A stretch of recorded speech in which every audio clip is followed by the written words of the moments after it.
10 soal, kita akan membahas materi LBI berdasarkan soal TO 22 Feb 2026.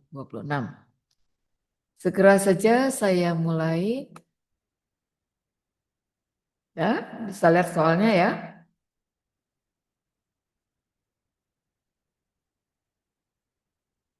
Yuk, saya mulai saja. Yang dibahas di teks adalah perilaku. Ya, perilaku melalui tindakan membasuh muka dengan air. Jadi ini ya, membasuh muka dengan air, terus nyanyi di blushi, kemudian merebahkan diri ke sofa, lalu bercerita tentang Tommy dan perdebatan di kebun binatang. Ya, kira-kira nuansa hatinya Jin itu dalam keadaan bagaimana? Ini yang dibicarakan di dalam teks tersebut, yang diinginkan ya, yang diinginkan. Jadi kalau kita lihat karakter membasuh muka dengan air itu sebetulnya mencari ketenangan, kan? Manipulasinya dengan cara menyanyikan lagu di bluesy. Kemudian merebahkan diri, merebahkan berarti dia hanya tujuannya bukan untuk tidur, bukan untuk rileks, hanya melepaskan kelelahan saja gitu ya. Lalu ceritanya tidak jauh dari Tommy. Nah, kalau kita lihat di sini di tag ini ya, kita lihat dulu ini di sini. Kemudian mukanya basah, segelas air, kemudian merebahkan badannya dan seterusnya, lalu dia bernyanyi. Nah, kalau kita lihat konteks ini, membasuh muka itu merupakan tanda kelelahan atau berusaha menyegarkan diri dari kondisi yang tidak nyaman, membasuh muka, gitu ya. Berarti dia menghindari apa? Satu yang dia hindari adalah ketidaknyamanan. Jadi dia tidak nyaman. Saya ambil dulu membasuh muka dengan air, tujuannya itu cuma satu. Ya, ini untuk apa? Kelelahan aja, menyegarkan diri dengan dalam kondisi tidak nyaman. Jadi berusaha menyegarkan diri ya, berusaha untuk menyegarkan diri, menyegarkan diri. Berarti dia tidak nyaman pada posisi ini. Kemudian yang berikutnya ada istilah menyanyikan lirik lagu. Dia nyanyi gitu ya. Nyanyi apa? Menyanyikan Deep Blue Sea. Kita tahu lagu ini bercerita tentang laut. Ya kan? Laut biru tua biasanya ya. Blue Sea. Ini laut biru. Jadi kalau bercerita tentang laut, berarti dia mengapa? Melamunkan sesuatu yang dalam dan teduh gitu ya. Tentang laut biru itu biasanya melamunkan sesuatu ya, ngelamun lah kira-kira ya. Ngelamun, sangat dalam lamunannya itu, kira-kira seperti itu indikasi tentang deep blue itu ya. Sesuatu dalam dan teduh. Jadi laut itu dalam, membawa keteduhan gitu ya, dalam membawa keteduhan, terus teduh. Kira-kira itu orientasi dari laut itu sendiri. Merebahkan badan di sofa, ya kan? Mata dipejamkan, mungkin disepak-sepak misalnya itu ya. Di teksnya itu di sini tenggelam dalam sekali dalam dasar laut yang teduh. Tidak mati, kau bisa badan mencapai. Kurang menangkap kalian dan ini menunjukkan kebengongan dan lain sebagainya. Jadi kalau kita lihat dari konteks ini saja sudah dapat gambaran merebahkan diri di sofa, berarti tujuannya cuma satu ya, gelisah, tidak senang, merebahkan diri. ini dipotong ya. Merebahkan diri hanya untuk rileks aja. Jadi tujuannya cuma satu, kalau dia merebahkan diri itu tandanya dia gelisah, tidak tenang lah. Tidak tenang. Terus apalagi itu? Mengulang cerita yang sama tentang Tommy. Berarti cerita tentang Tommy ini membahas masa lalu saja, mengenang masa lalu saja. Berarti hanya mengulang hal yang sama, menceritakan masa lalu. Menceritakan masa lalu. Udah dapat gambarannya kira-kira di situ. Berarti kalau kita lihat arahnya kemana? Yang A, bahagia, enggak, jauh. Dia tidak bahagia gitu ya. Meskipun dia nyanyi-nyanyi, tapi kan bercerita tentang kenangan masa lalu yang enggak tahu apakah itu indah atau menyakitkan atau kenangan indah yang menimbulkan kesakitan pada dirinya. Jadi ini jelas tidak ada relevansinya gambaran tentang kebahagiaan. Apalagi bercerita tentang hal yang sama dengan cara berulang-ulang. Gitu ya, bukan bahagia, tapi terperangkap dalam kenangan masa lalu. Jadi itu yang dipersoalkannya. Berarti yang A bukan. Gelisah, iya bisa tadi ya. Gelisah, berusaha mengisi kekosongan jiwanya. Bisa jadi. Jadi caranya gimana? Ya terpaksa dia menghibur dirinya sendiri. Jadi mengantisipasi perasaan gelisahnya. Bisa jadi seperti itu gitu ya. Merasa bosan, tidak ada pernyataan menyata bosan. Sini ya, ada kata bosan, di sini ada kata bahagia, kemudian di sini panas, malam hari tidak bicara langsung, suasana panas, kemudian mempersiapkan diri untuk mengajak pergi ke kebun, tidak bicara soal mempersiapkan. Jadi silakan memilih kira-kira arahnya kemana. Apakah dia bahagia, gelisah, bosan, kepanasan, atau sedang siap-siap untuk pergi. Jadi tinggal memilih saja ya, ini indikatornya. Kemudian nomor dua itu yang diminta adalah respon yang pasif. Pasif berarti dia tidak begitu menanggapi, kurang menanggapin ya. Paling tepat dievaluasi sebagai kalau tidak menanggapin berarti ilfil dia bisa jadi ya. Ya udahlah sekarang gitu loh. Mengevaluasi respon pasif kan, kurang menanggapin pembicaraan, diam saat ditanya. Lihat saja di tag yang ini. Maaf, aku kurang menangkap kalimatmu panjang itu. Dari sini nih. Berarti dia gimana? Tidak begitu menanggapi apa yang diceritakan oleh jin itu sendiri. Jadi ini ya, dalam cerita ini, saya membuatnya dalam versi yang berbeda dengan soal TO, agak sedikit berbeda lah. Mirip sebetulnya. Hanya dibedakan sedikit tagnya gitu ya, karena ada juga tag-tag yang berikutnya. Jadi responnya pasif di sini. Berarti menunjukkan apa dia? Menunjukkan tidak menanggapi pembicaraan. Jadi dia tidak menanggapi. Satu ya, berarti kalau kita lihat di sini tidak menanggapi. Tidak menanggapi. Menanggapi apa yang diceritakan oleh jin, tidak menanggapi cerita jin. Cerita jin. Bisa jadi seperti itu. Yang pertama. Kedua, di bawahnya di sini ada lagi nih. Gitu ya.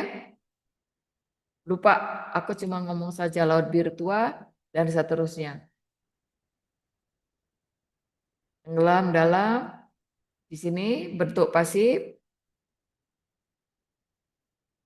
Terus perkawinan kami yang 1 tahun 8 bulan, Tommy pernah mengajakku sekali berdebat muka kandang kera.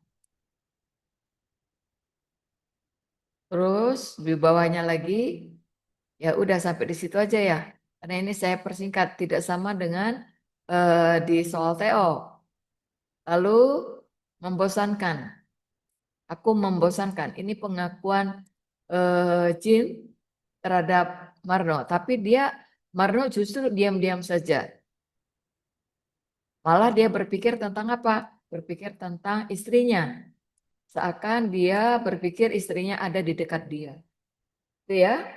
Jadi Marno banyak sekali tidak menjawab pertanyaan yang diajukan oleh Jin. Berarti kalau kita lihat di sini tidak menanggapi cerita Jin gitulah kira-kira ya. Jadi dia tidak menanggapi. Jadi kalau tidak menanggapi lebih kemana? Bentuk ketidakhormatan? Enggak, tidak bicara soal kehormatan. Kemudian cerminan dari jarak emosional bisa jadi dan kelelahan mental dalam menghadapi bisa jadi. Karena apa? Dia cuek. Sekarang mulah kira-kira begitu ya. Ini memberikan gambaran betapa jenuhnya Marno terhadap perempuan yang dia hadapin. Di satu sisi dia membayangkan terbayang terhadap istrinya yang jauh dari dia. Kalau nggak salah itu ceritanya istrinya ada di Indonesia, sementara Marno dengan Jen ini ada di Manhattan gitu ya. Kemudian strategi komunikasi, tidak bicara soal strategi, tanda bahwa sebenarnya sedang memikirkan hal lain, tidak bicara tentang memikirkan hal lain, adalah karakter yang pendiam, tidak bicara soal karakter. Jadi silakan memutuskan mana yang paling tepat di antara opsi A sampai E. Begitu. Kurang tepat, tidak tepat, paling tepat, jawabannya seperti itu ya. Kemudian nomor 3. Di sana dikatakan apa? Jika cerita ini dilanjutkan. Yang diinginkan adalah pengembangan alur yang nyambung dengan karakter dan suasana yang telah dibangun. Kita lihat, Jen itu didominasi oleh apa? Karakternya. Lisa terobsesi masa lalu. Obsesinya tentang apa? Masa lalu dia dengan Tommy. Jadi butuh apa? Butuh validasi. Kantor Tommy, pernah aku ceritakan hal itu. Ya kan? Marno bilang apa? Sudah berapa kali? Berarti Jen itu selalu bercerita tentang hal yang sama enggak? Iya.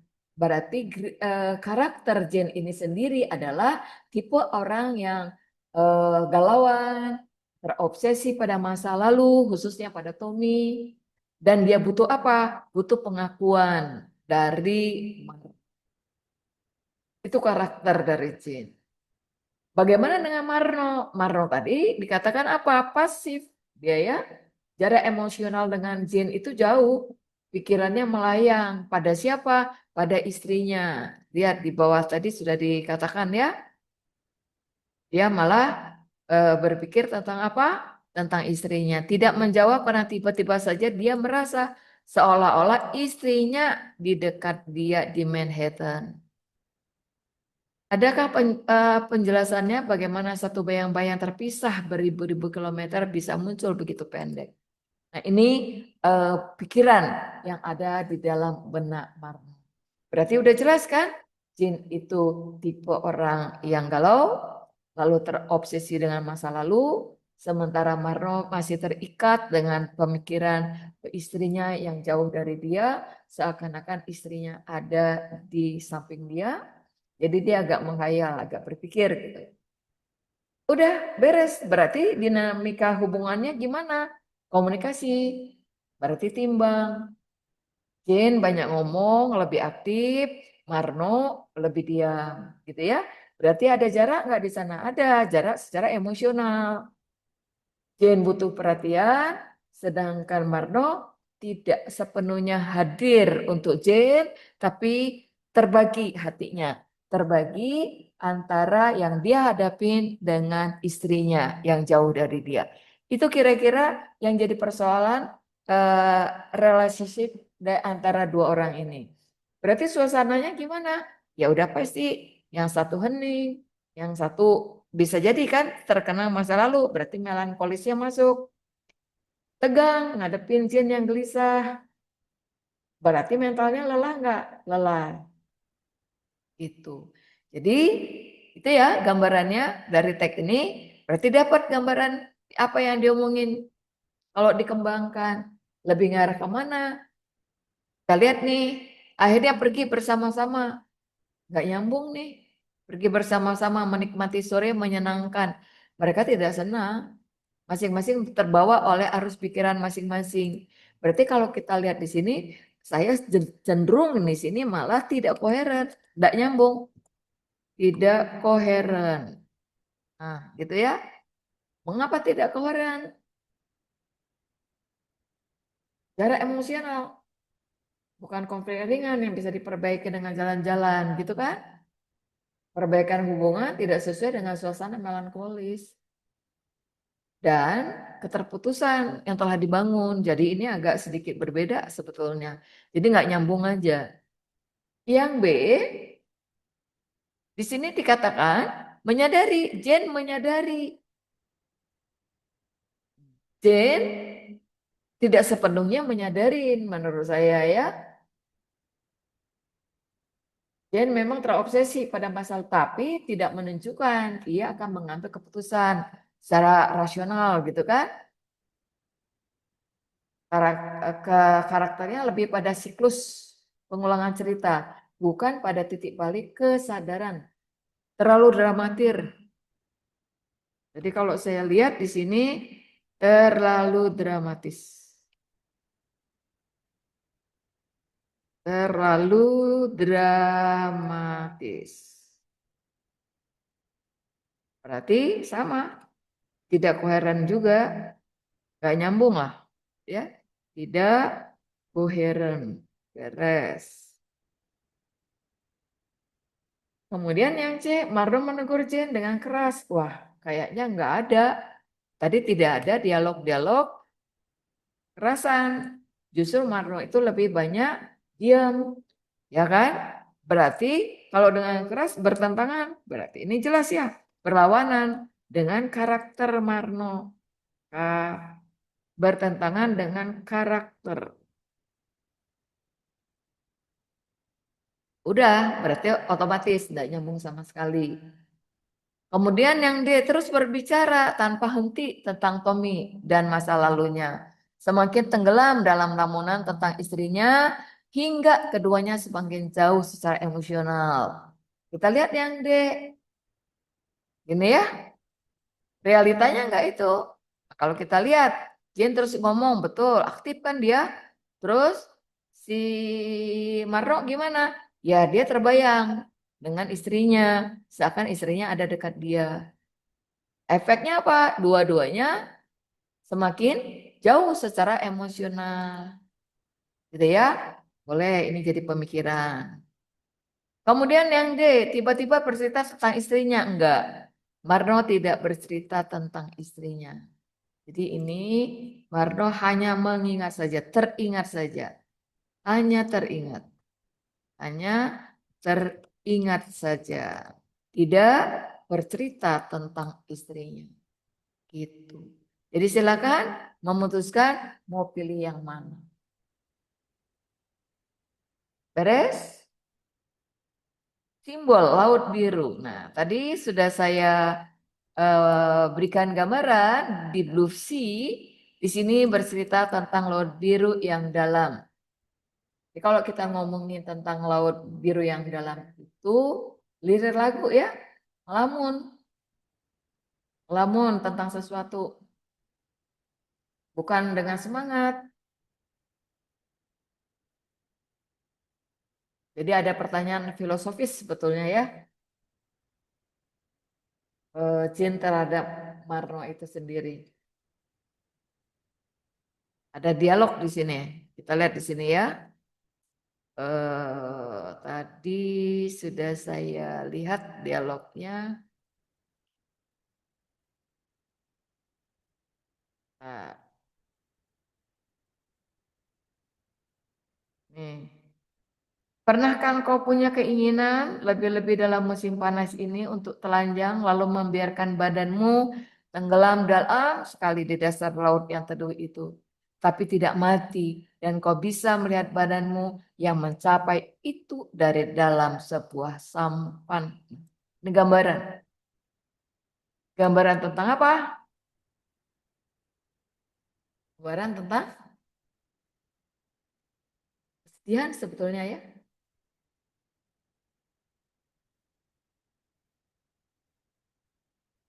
Filosofis kan?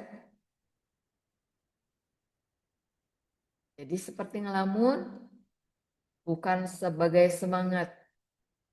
Jadi jin tidak ingin mati tapi ingin tenggelam dan bisa melihatnya sendiri dari luar, itu loh maksudnya. Tenggelam, metafora ya, pelepasan, jadi melepaskan diri dari realitas yang membebaninya, masuk ke ruang yang teduh, tenang, lalu mengamati dirinya sendiri tanpa beban. Ya, jadi kira-kira apa ya? Hidup enggak, mati tak mau, kira-kira gitulah ya.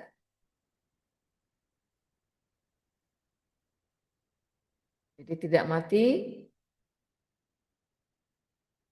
berarti jin suasananya gimana? Gelisah, ngomongnya melantur, terobsesi pada masa lalunya. Berarti dia kosong nggak jiwanya? Kosong ya. Keinginan lepas dari apa yang sedang dihadapin. Kira-kira itu yang diinginkan dalam teks ini. Jadi kita tinggal pilih yang mana yang paling tepat. Memori manis, salah lah. Enggak ya. Tidak ada kenangan. Kenangannya sama Marno nggak belum ada, tidak digambarkan apa-apa. Hanya dia mengulang ceritanya tentang Tommy saja. Ini salah ya. Jadi tidak menghubungkan laut dengan Tommy. Justru tentang Tommy itu di kebun binatang, bukan di pantai.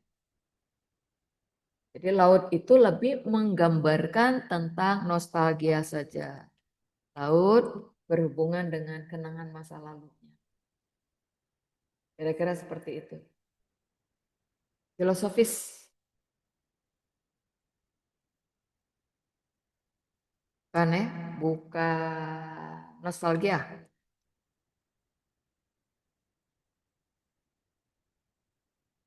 Berarti nggak nyambung ke sini.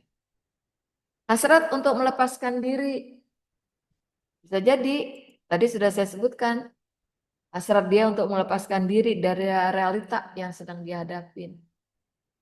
Betul kan? Metafora melepaskan diri dari apa yang sedang dihadapin, yang sedang dia menjadi beban dalam hidup dia. Jadi kepengen kemana dia? Masuk ke ruang yang teduh, yang tenang, dan bisa mengamati dirinya sendiri tanpa beban. Tapi tidak mati. Laut itu lebih mengarah ke sana. Hasrat, keinginan untuk melepaskan diri. Jadi kalau kita lihat di sini, hasrat untuk melepaskan diri. Lalu di sini memori manis, rasa takyub, enggak ada sedikit pun bicara soal takyub. Perlambang bagi relasinya, justru enggak ada relasi apapun. Ya, Marno berpikir apa, Jin berpikir apa.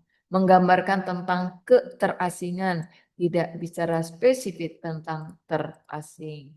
Jadi silahkan memilih dari apa yang dibicarakan barusan. Gitu. Tinggal milih aja. Sudah saya jawab secara implisit. Beres.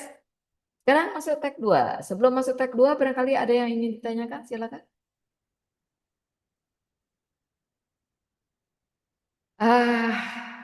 Referendum TO sudah 2 kali saya munculkan. Itu juga, tapi ternyata masih juga keliru. Oh, kita evaluasi ya, kenapa begitu. Ya, saya tunggu 1 menit. Barangkali ada yang ingin ditanyakan, saya persilakan. Tidak ada, kita masuk ke soal nomor 5. Ini kan pertanyaannya ya, yang diminta di sana adalah penalaran. paling tepat menggambarkan keputusan referendum sebagai langkah strategis politik Indonesia pada masa transisi reformasi. Udah, ini hanya bercerita tentang referendum. Kita lihat dulu pilihannya. Kebijakan referendum yang dimunculkan oleh Habibie ini, kalau kita lihat di sini ya, ini udah sering di kelas juga ada soalnya kajian latih berapa gitu, 9 gitu, 10 gitu ya. Diambil oleh Habibie itu sebetulnya ketika Indonesia berada pada multidimensi ya. Ini ya. Jatuhnya Soeharto. Krisis ekonomi, politik, sosial, sehingga kita agak dibully sama PBB. Ya persoalannya apa? Persoalannya masalah tim-tim. Habibie pengambil kebijakan berbeda terhadap pemerintah sebelumnya.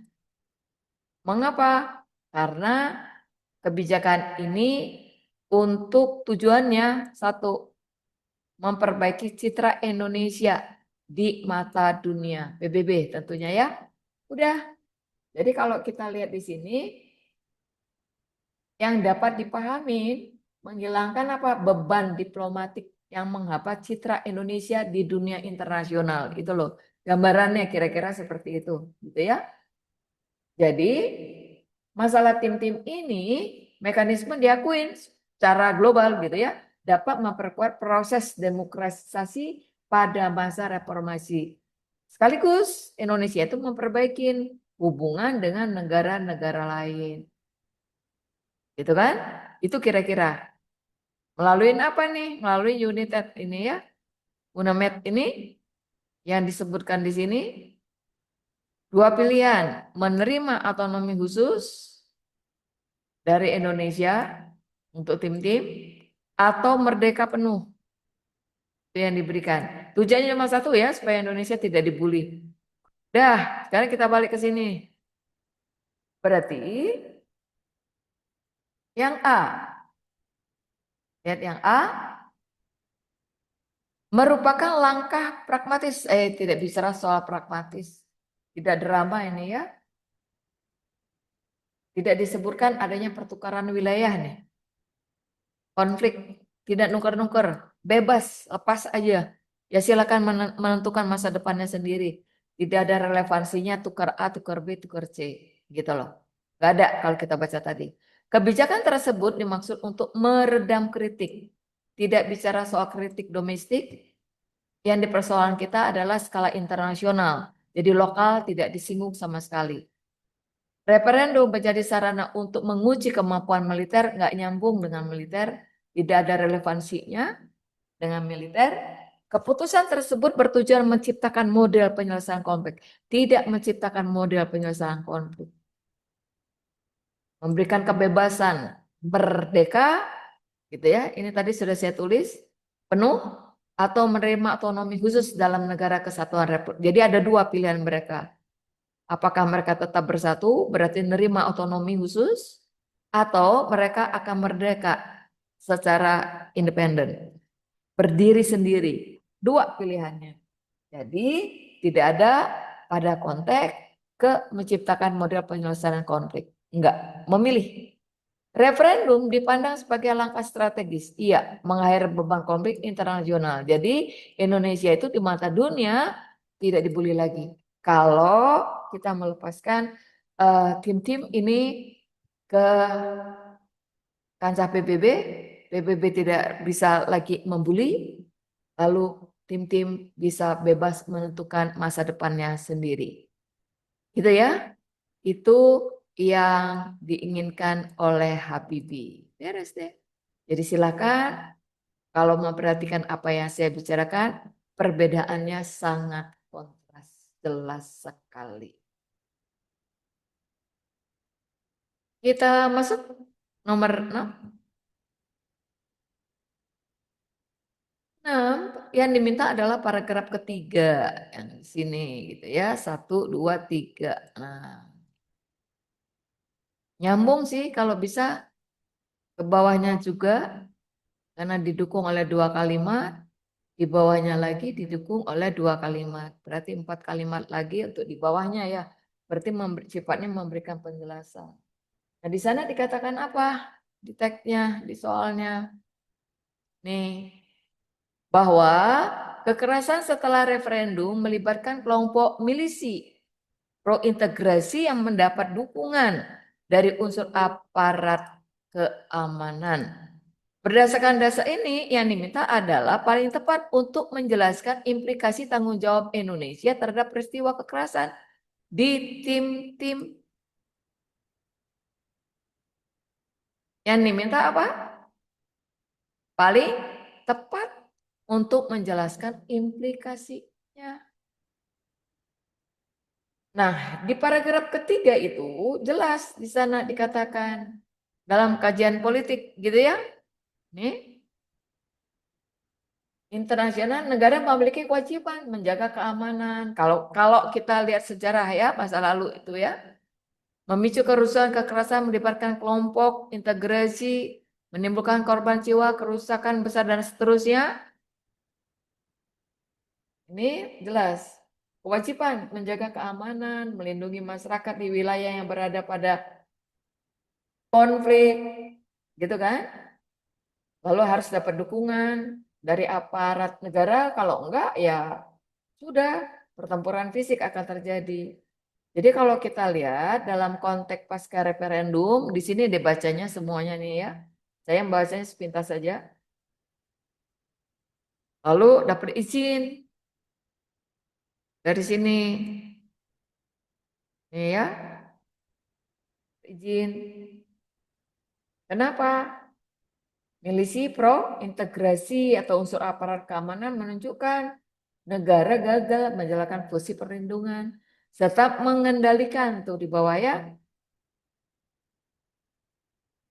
terhadap kelompok bersenjata di wilayah tersebut. Makanya tanggung jawab negara muncul bukan karena tindakan langsung tapi karena kelalaian. Gitu loh.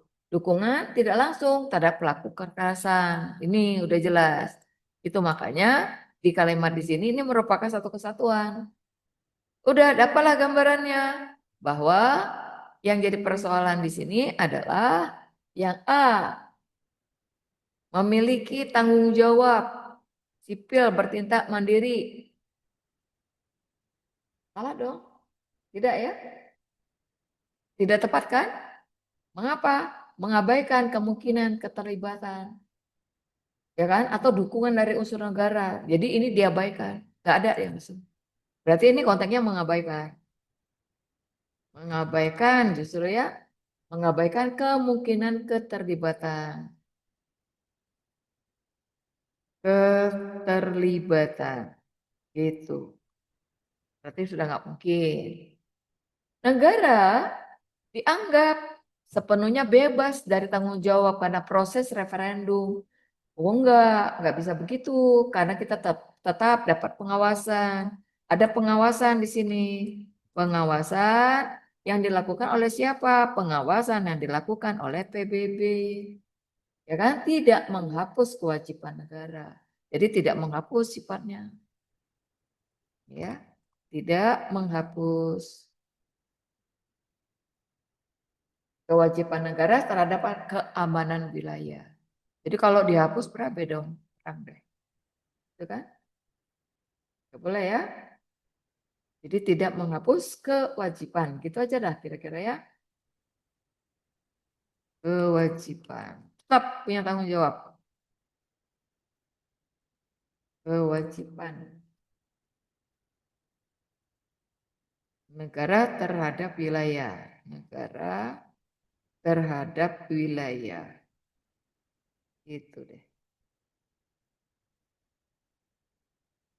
Wilayah Indonesia tentunya ya. Wilayahnya. Kemudian yang C. Tanggung jawab utama berada pada kelompok masyarakat tim-tim sendiri karena konflik muncul dari pertentangan politik internal setelah hasil enggak ke sana. Konflik internal itu tidak otomatis. Jadi konflik itu tidak otomatis ya. Jadi ini konflik tidak otomatis. Tidak otomatis. Gitu loh. Menghilangkan tanggung jawab.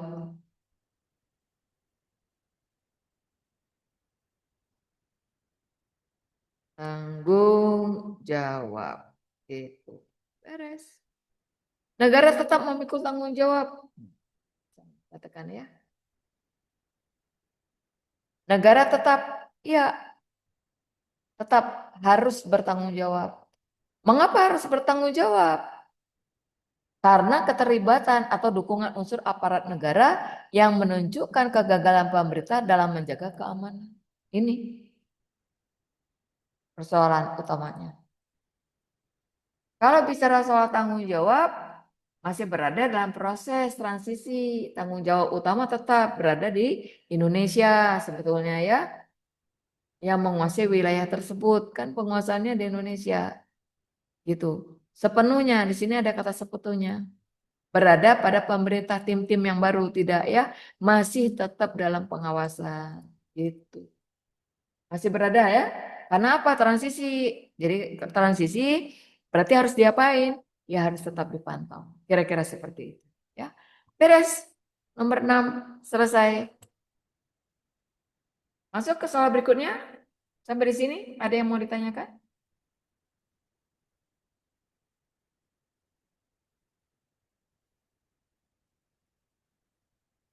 Ada?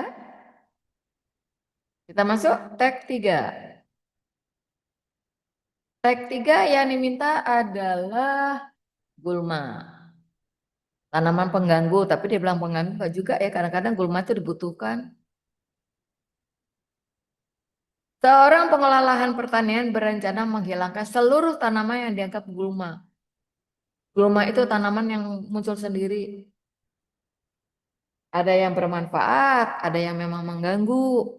Bermanfaat kadang-kadang bisa jadi obat dan lain sebagainya. Tapi dia tidak ditanam, hidup secara otomatis. Gitu ya. Terus dimusnahkan pakai kimia nih. Pestisida. Tidak ada lagi tanaman pesaing bagi tanaman utama. Jadi dia sifatnya tumpang ya. Numpang hidup di tanaman yang lain. Parasit. Yang diminta paling tepat. Ini ya. Penilaian yang paling tepat terhadap rencana. Rencana apa? Rencana menghilangkan tanaman gulma. Gitu. Jadi kalau kita lihat gulma di sini ada segi positif dan ada segi negatifnya.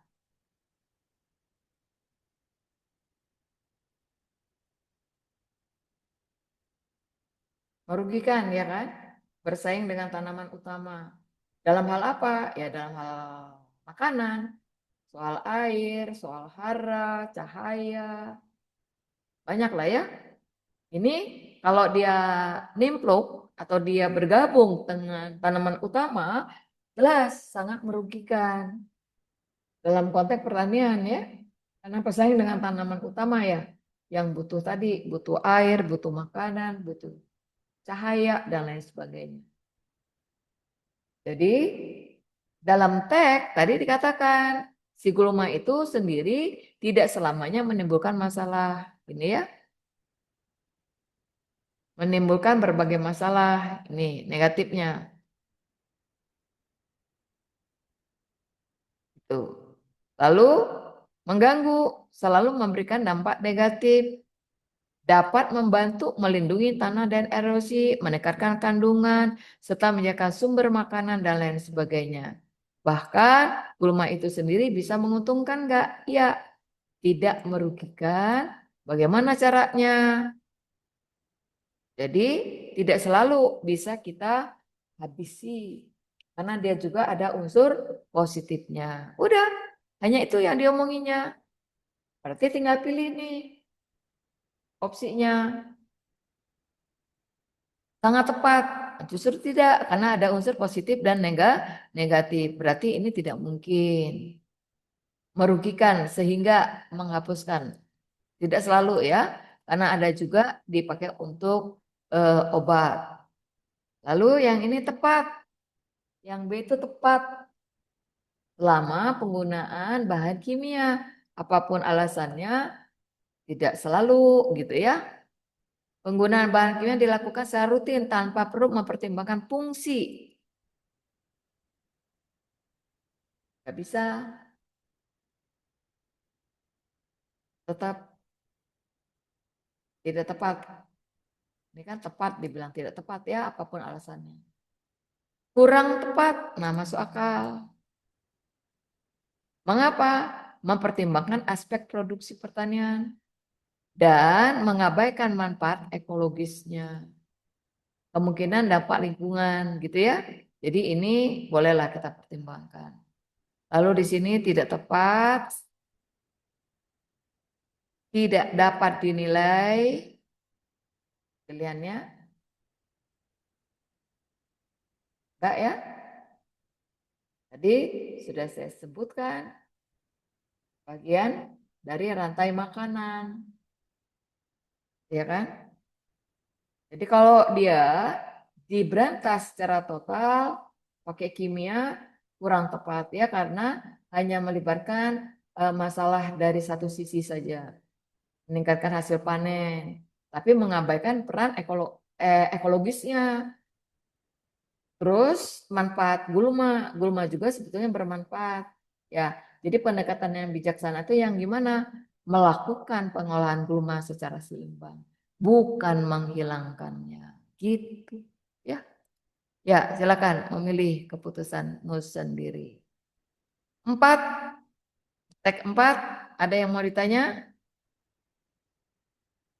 Tidak tepat. Tidak tepat, tinggal memilih saja dari tag ini. Kita lihat nih, ternyata manakah yang tidak tepat di tagnya ya? Mengenai hubungan antara tekanan suhu dan kelarutan gas cairan karbonasi di sini kalimat di atasnya pada prinsip Henry Law. Jadi kita ngelihat nih Henry Law, melalui Henry Law ini ya. Tuh. Dikatakan apa di sana? Kelarutan gas dalam cairan meningkat ya. Seiring dengan meningkatnya tekanan gas di atas permukaan cairan. Jadi selain tekanan apalagi? Suhu juga sangat mempengaruhi kelarutan gas. Jadi tekanan tinggi mendorong lebih banyak molekul CO2 berarti ya masuk ke dalam cairan. Kalau suhu rendah gimana? Energi kinetik molekul gas lebih mudah larut dan tetap berada dalam cairan. Itu saja. Nih ya. Sekarang kita lihat nih prinsip dasarnya. Jadi kalau tekanan tinggi mendorong lebih banyak molekul CO2-nya masuk ke dalam cairan. Kalau suhu rendah menurunkan energi kinetik molekul sehingga gas lebih mudah larut dan tetap berada pada cairan. Gitu kan? Konteksnya. Sekarang kita lihat sekarang di sini opsinya. Dan diminta yang paling tepat.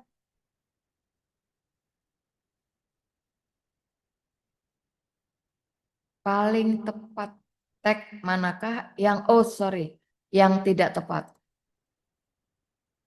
Kalau dia yang paling tepat, semua tepat ya. Kombinasi tekanan tinggi. Nah ini. Meningkatkan jumlah iya betul, barusan kita bicarakan tadi. Membantu memaksa ini ya, mendorong, memaksa molekul CO2 masuk ke dalam cairan. Barusan tadi saya sebutkan. Terus menurunkan suhu rendah, betul suhu rendah gitu ya. Bergerak lebih lambat sehingga mudah dipertahankan dalam larutan. Iya, betul. Kemudian jika nih ada kata jika ya, Gas CO2 yang terlarut cenderung keluar dari cairan dalam gelembung. Iya, larutan menurun CO2 ya kan, keluar membentuk gelembung. Contohnya apa? Di saat kita membuka minuman bersoda tuh terserah lah, mau buka Coca-Cola, ya Fanta atau apa saja. Ya, ada tekanan nggak di sana? Ada tekanan gitu ya. Karbonasi tiba-tiba diturunkan ya otomatis CO2-nya kenapa? Cenderung keluar dari cairan membentuk gelembung-gelembung biasa ya. Sering kita lihat kan orang kalau habis mau minum apa saja yang berkarbonasi biasanya dikocok-kocok dulu ya. Terus keluar busanya. Nah itu bukti ada tekanan karbonasi yang diturunkan. Berarti logis. Peningkatan suhu akan membuat kelarutan gas cairan semakin besar. Nah ini semakin besar. Menurunkan kelarutan. Turun semakin besar. Harusnya turun ya.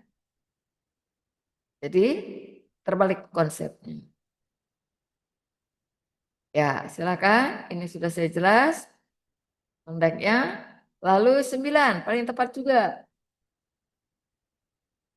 Kita lihat. Lihat tadi paragraf 1, 2, 3 di sini ya. Nih. Minuman harus dilakukan. Dalam proses harus dilakukan secara teliti. Kemudian gas CO tidak dapat larut dengan baik. Terasa kurang gelembung atau menjadi datar. Sebaliknya, tekanan yang terkendali menyebabkan pemborosan gas, risiko teknis. Kemudian tidak hanya dimanfaatkan dalam industri minuman, tetapi diterapkan pada beberapa bidang. Banyak, misalnya pemadam kebakaran berbasis busa, pengolahan air untuk menstabilkan tingkat keasaman, dan seterusnya. Jadi di sini kata kuncinya. Jadi silakan melihat lalu hubungkan dengan Henry Low ini ya, dasar pemikirannya apa. Sekarang kita lihat dulu di sini pilihannya. Pengendalian variabel dalam karbonasi hanya perlu untuk memastikan, tidak tepat ya, kontrol prosesnya itu kan tidak hanya untuk rasa, tapi juga untuk menjaga kelarutan gas. Berarti stabilitas dalam produksinya. Berarti itu tidak tepat. Ya, kontrol proses ya, tidak hanya untuk rasa, tapi menjaga kelarutannya. Tadi tagnya udah kita baca. Bagaimana dengan yang B? Ketidakseimbangan antara suhu dengan tekanan dapat menurunkan kelarutan CO2 sehingga minuman kehilangan gelembung. Iya, betul.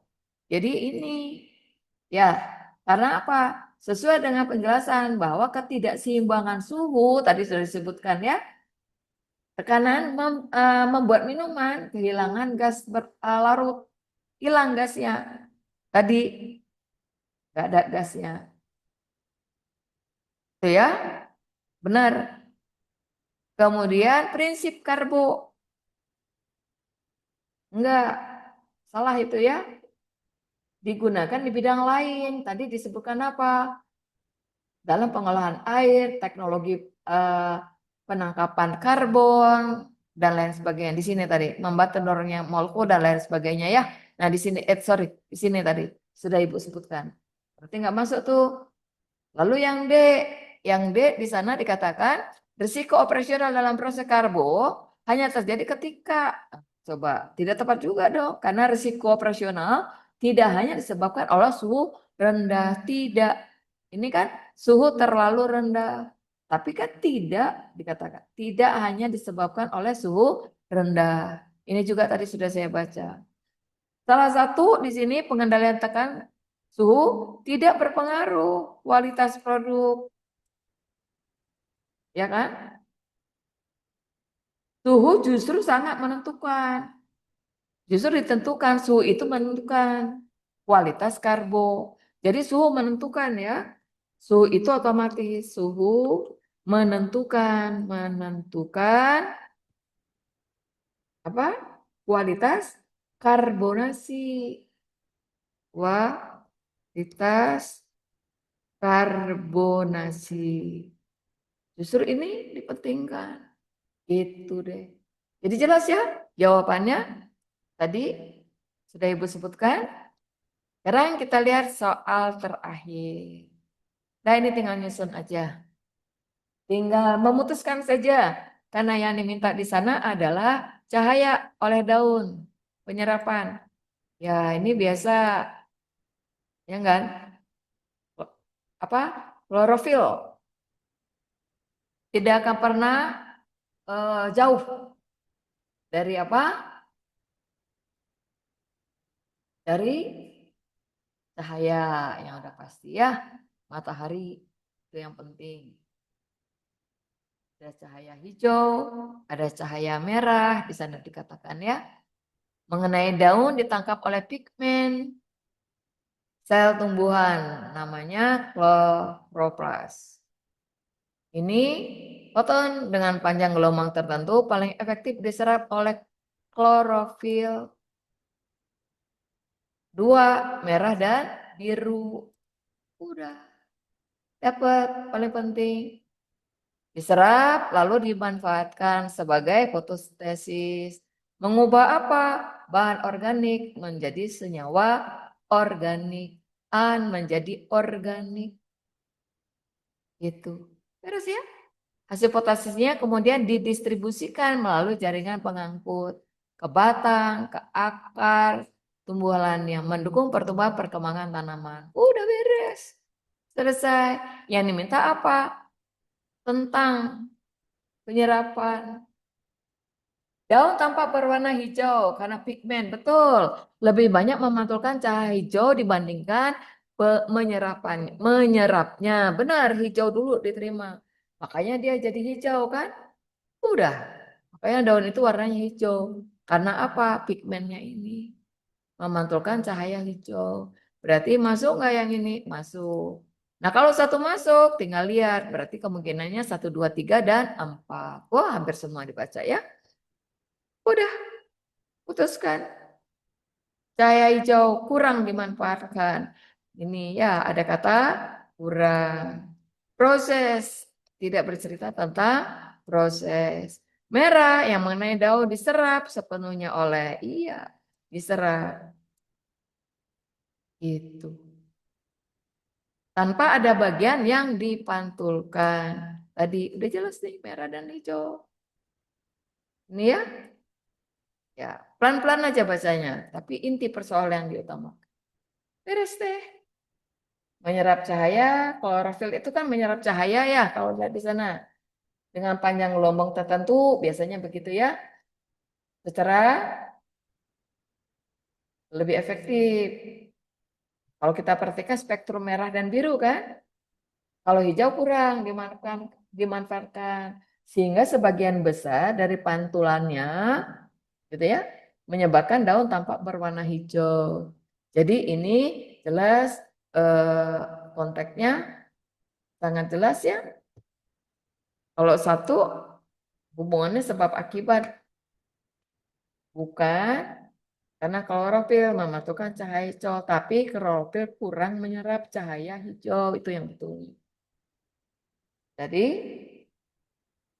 tidak menjelaskan ya sebab secara tepat sesuai dengan mekanismenya. Jadi dia berlawanan kalau kita pilih nomor. Tidak dimanfaatkan, ya kan? Tidak dimanfaatkan secara optimal. Jadi lebih banyak dipantulkan. Lalu fotosintesisnya gimana? Efektif. Biru merah. Karena ini sesuai dengan panjang gelombang. Paling mudah kan diserap oleh klorofil. Ini biologi sebetulnya ya. Yang diminta yang mana? Yang salah. Gitu. Yang diminta ya salah. Udah. Jadi kalau dia salah bertentangan enggak? Iya, bertentangan. Apakah yang part ini seluruh saya merah mengenai diserap panjang gelombang? Sebetulnya enggak juga ya. Tanpa pemantulan kehilangan energi dong. Jadi cahaya merah bisa diubah menjadi energi kimia. Tentu tidak tepat dalam hal ini. Jadi salah. Jadi berlawanan dengan apa yang dibicarakan dalam teks 5 ini. Udah, beres. Jadi yang salah itu tampak berwarna hijau karena pigmen. Beda ya? Daun tampak hijau, bukan karena klorofil memantulkan cahaya hijau, tapi karena kurang menyerap cahaya hijau gitu loh. Ya kan? Sehingga cahaya tersebut dipantulkan. Jadi pernyataan ini tidak menjelaskan sebab secara tepat sesuai dengan mekanisme dari teks yang ada di dalam ini. Ya udah, berarti tidak tepat ya yang satu itu. Yang nyari pasangannya mau yang mana. Beres. Udah selesai. Sampai di sini. Ada pertanyaan? Ada yang mau ditanya nggak?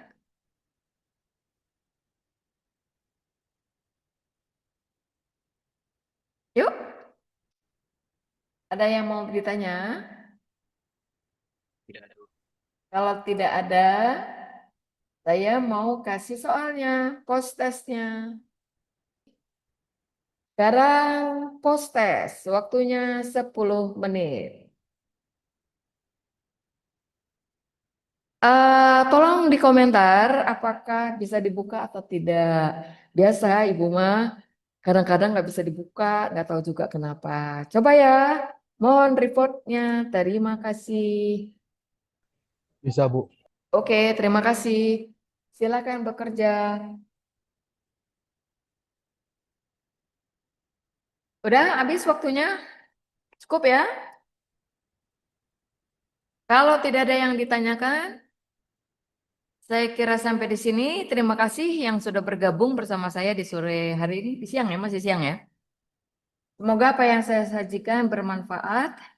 Satu yang perlu dipahami, harus membacanya hati-hati.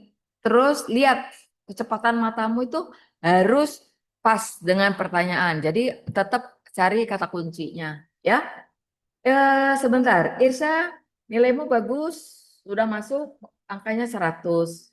Nah ini masih Ben ya. Ben masih kurang angkanya. Coba diperbaikin Ben.